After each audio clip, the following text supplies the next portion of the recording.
Hi guys, எடுத்துக்காட்டு 2.11 70,004 மற்றும் 778 ஆகிய எண்களை 7ஆல் வகுக்க கிடைக்கும் மீதியை காண்க அப்படின்னு கேட்டிருக்காங்க.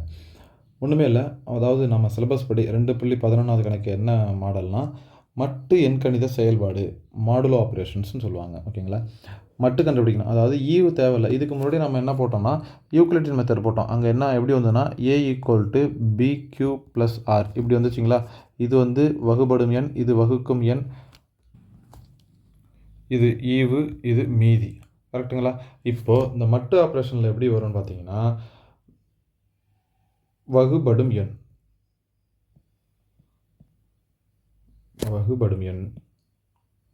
காங்க்ருவெண்ட் 3 கோடு போடணும்.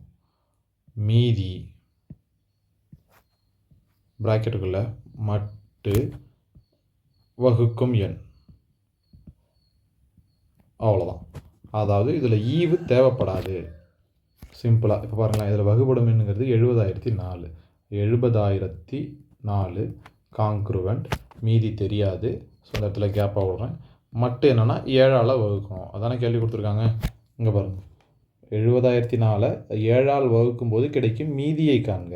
இந்த மாதிரி கேள்வி கேட்டாலே மீதியை கண்டுபிடிங்க அப்படின்னு சொல்லி கேட்டாலே அது மட்டு எண்கணித செயல்பாடு தான், மட்டு தான் கண்டுபிடிக்கணும்னு தெரிஞ்சுக்கணும். இப்போ 70,004 7ஆல் வகுக்கிறேன். ஸோ ஃபஸ்ட்டு 7 தான் இருக்குது, 1 7 7, மீதி 0. இந்த 0 இறக்கிட்டேன், சின்ன நம்பராக இருக்குது. அடுத்த 0 இறக்கிறதுக்கு முன்னாடி இங்கே ஒரு 0 போட்டுக்கணும். அடுத்த 0 இறக்குறேன், அப்பயும் சின்ன நம்பராக இருக்குது. இன்னொரு 0 போட்டு அடுத்த 0 இறக்குறேன், அப்பயும் சின்னதாக இருக்குது. இன்னொரு 0 போட்டு அடுத்த 4 இறக்குறேன். 4 இறக்குனா அப்பயும் சின்னதாக இருக்குது, இன்னொரு 0 வந்துடும். கரெக்டுங்களா. 4 இறக்கிட்டோன்னா அப்படியே விட்டுறக்கூடாது. அதுவும் சின்ன நம்பராக இருக்குது, வகுக்க முடியல அப்படின்னா மேலே ஒரு 0 போட்டுட்டு தான் கணக்கை விடணும். சரிங்களா.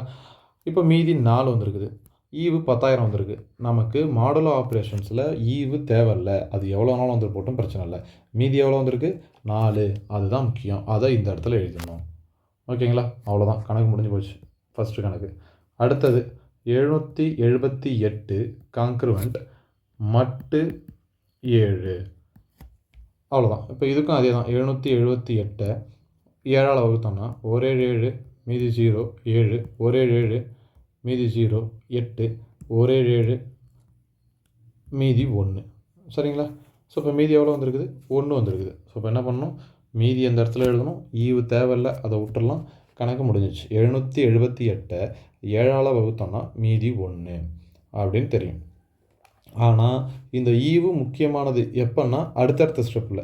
மீதி மட்டும்தான் இங்கே கேட்டிருக்காங்க, அதனால் நம்ம ஈவை விட்டுட்டோம், கண்டுக்கல. இப்போ இதுக்கு இது ஆன்சரு, இதுக்கு இது ஆன்சர்னு சொல்லி முடிச்சிட்டோம். சரிங்களா. இதே சமயத்தில் இப்போ இந்த உதாரணத்துக்கு இந்த 778 மட்டும் ஒரு தடவை பார்த்துக்கோங்க. 778 காங்க்ருவெண்ட், மீதி 1 இருக்குது. அப்போது இந்த மட்டை வந்து எப்படி எழுதலாம்னா 7 × n எழுதலாம். ஏன்னா இந்த எண் வந்து நமக்கு தெரியாது. இன்னொன்று, ஒரே ஒரு நிமிஷம், இந்த எண் என்னென்னா இந்த எண் தான் 111. சரிங்களா. இது அடுத்தடுத்த கணக்கில் தேவைப்படும், பார்த்து வச்சுக்கோங்க. Okay, thank you. இந்த கணக்குக்கு இது தேவையில்லை, இது ரெண்டும் தான் ஆன்சர், முடிஞ்சிச்சு இதோட. இது சும்மா ஒரு புரிதலுக்காக சொன்னேன். அடுத்த கணக்கில் இன்னும் டீட்டெயிலாக சொல்கிறேன். Okay, thank you.